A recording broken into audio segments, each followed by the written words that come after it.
घंटे तक ये हिंदुस्तान के 7 जवान लगातार लड़ते रहे, और लड़ते लड़ते वो पल, वो दृश्य भी आए जो आज तक सिर्फ आपने फिल्मों में देखा होगा कि गर्दनें कटती और धड़ चलते हैं।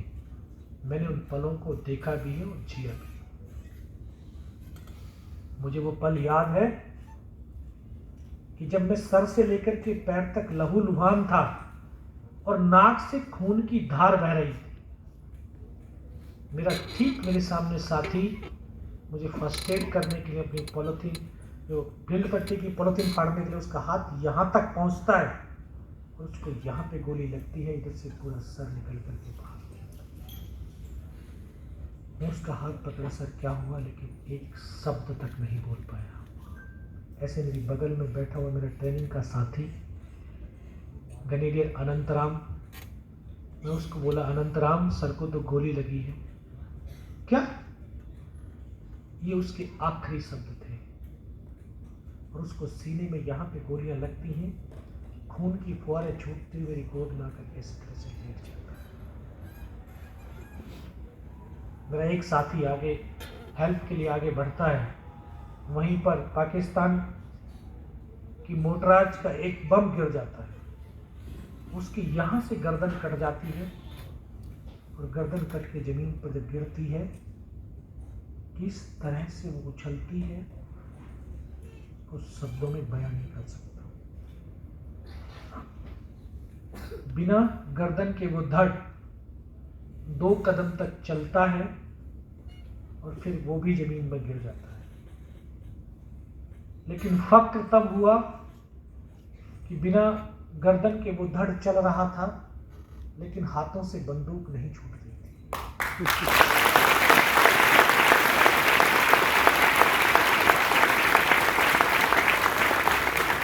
एक और साथी फिर आगे बढ़ा, एक और बम वहां पर गिरता है, उसके दोनों हाथ दोनों पैर।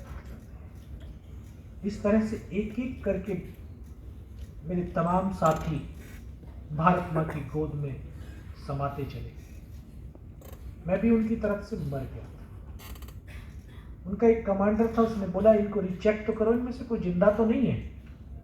वो आकर के एक एक को गोलियां मारने लगे, तो मैं इन आंखों से देख रहा था, इतना बेहोश भी नहीं था, देख सकता था।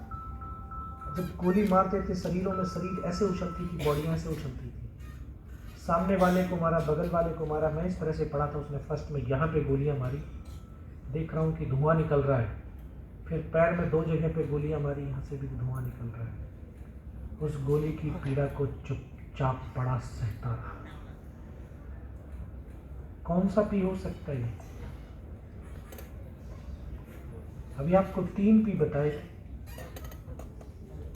ये आपका परफॉर्मेंस है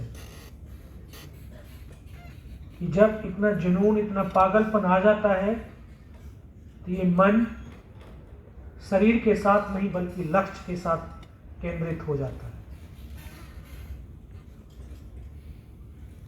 उनको यकीन हो गया कि इनमें से कोई जिंदा ही नहीं है।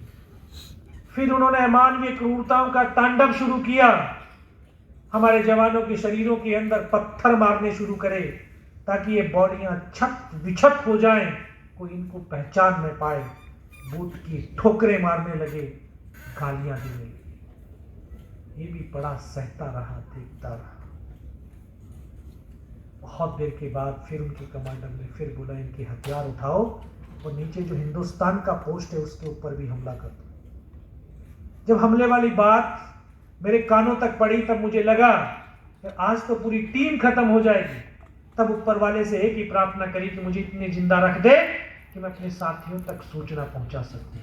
और यह सत्य है, अगर आप निस्वार्थ भाव, सच्चे श्रद्धा, सच्चे समर्पण के साथ, आप जिस भी नाम से जानते हो, अल्लाह, वाहिगुरु, परमेश्वर, जिसके भी नाम से, आप उसको एक बार समर्पित तो होकर के देखो, उस शक्ति तो साक्षात आपके सामने खड़ी हो जाती है। बस वो इतनी ही अरदास करी परमात्मा से, दोबारा से वो हथियार उठाने लगे, गोलियां मारने लगे। जब वो बहुत नजदीक आया,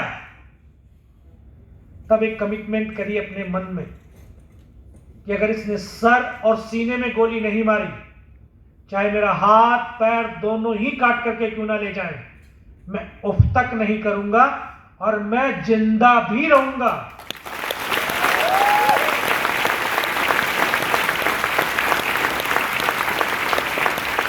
आज खुशी विश्वास के साथ, उस दृढ़ संकल्प के साथ मैं जिंदा भी हूं। और ये तो हमने देखा भी है, पढ़ा भी है।